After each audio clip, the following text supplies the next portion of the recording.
Olá, crianças, tudo bem? Aqui é a professora Cristina e hoje nós vamos estudar geografia. Dentro da geografia, nós vamos estudar paisagens naturais e culturais.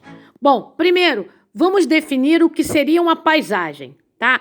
Bom, tudo que a gente pode perceber através dos órgãos dos sentidos é uma paisagem, certo? Sendo assim, nós podemos incluir desde os elementos fixos, como prédio, árvores, viadutos, como os elementos móveis, que são as pessoas, os carros, os animais, ou seja, em movimento. Bom, tudo isso vai depender, logicamente, para nós podermos classificar com o grau de intervenção humana, tá? Então, de acordo com o grau de intervenção do ser humano no meio, nós podemos classificar em paisagens naturais e paisagens culturais, ok? Bom, vamos agora definir e vamos observar aí, através das imagens, as paisagens naturais, tá? Nessas paisagens, a gente observa pouca ou nenhuma intervenção humana, ok?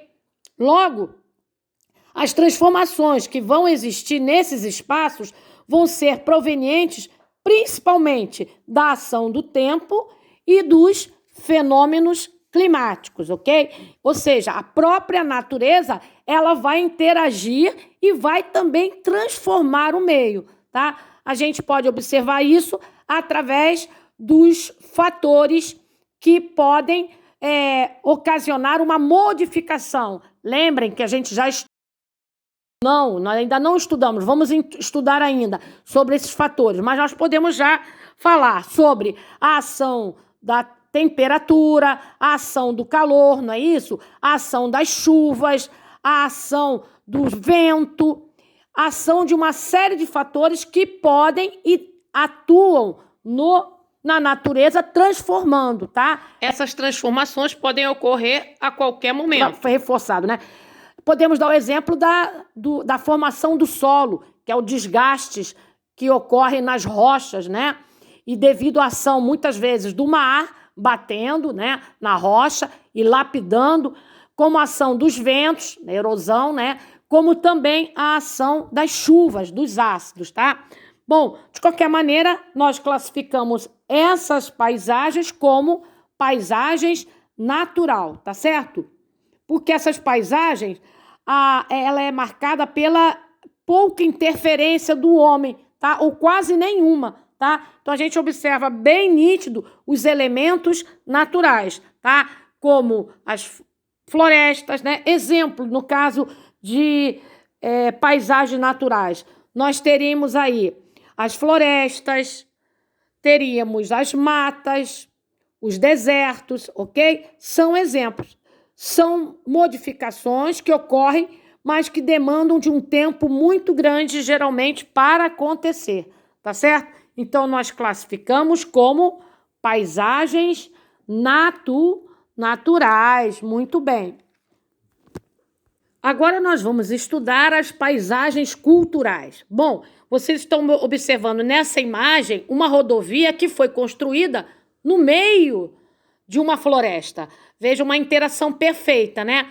Bom, a paisagem cultural nada mais é do que uma paisagem natural onde houve a intervenção, a interferência humana naquele ambiente, tá? Então, a gente observa na paisagem cultural que há uma coexistência entre os elementos naturais, como os rios, os mares, as florestas, e humana. Bom, isso se dá graças ao uso da tecnologia, o uso racional. O homem tem a capacidade de raciocinar. Ele é diferente dos outros animais. E usando da sua razão, da sua inteligência, lógico, ele desenvolve a tecnologia, desenvolve técnicas de tal maneira que ele pode fazer essa intervenção. E sempre construindo estruturas úteis às suas necessidades. Por exemplo, proteção.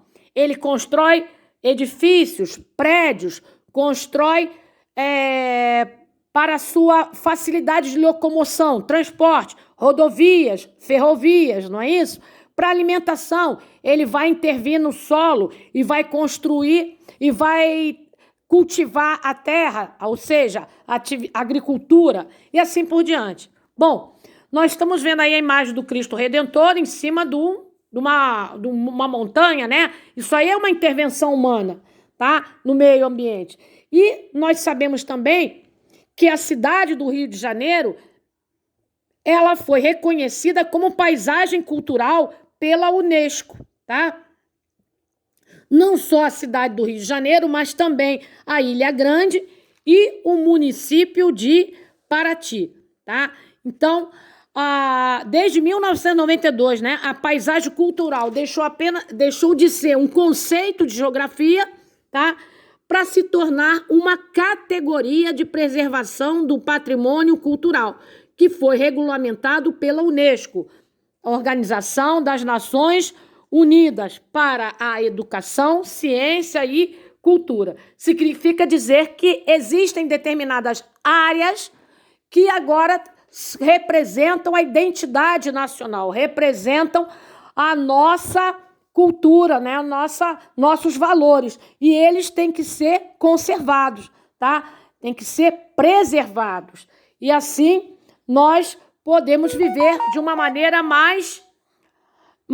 de uma melhor maneira, interagir com o meio sem destruir, diminuindo bastante os impactos ambientais, que a gente sabe as poluições, tudo isso que está sendo gerado pelo mau uso do ambiente, não é isso? São as indústrias que jogam substâncias químicas altamente tóxicas nos solos, na água, né? Os carros também, o trânsito, né, que é muito intenso, também liberando gases, ou seja, tudo isso contribui também para uma má qualidade do solo, do ar e dos mares, dos rios, ou seja, uma poluição ambiental. É preciso ter muito cuidado, o homem precisa interagir de forma consciente e de forma sustentável, ou seja, de forma equilibrada, de tal maneira que possa não destruir